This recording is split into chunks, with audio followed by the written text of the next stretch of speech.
زفاف. هذه الكلمة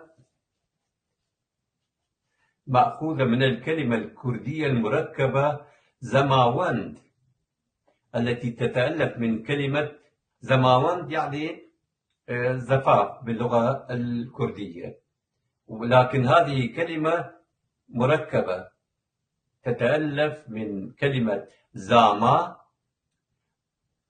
وزافا التي تعنيان الريس.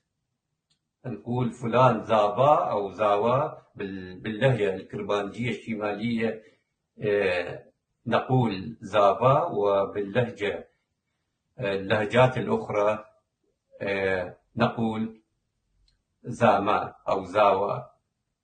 زاما باللهجة الهورانية وزاوا باللهجة الكرمانجية الوسطى السورانية.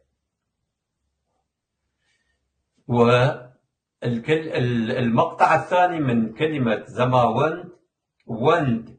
الوند تعني الارتباط بشيء ما.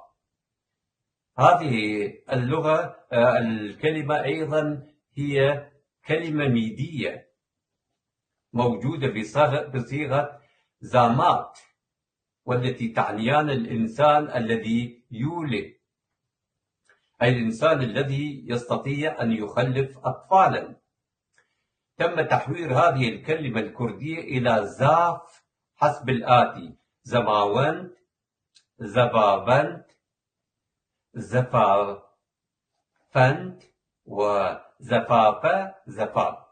فخلال المراحل التاريخية مرت هذه الكلمة بهذه التغييرات عبر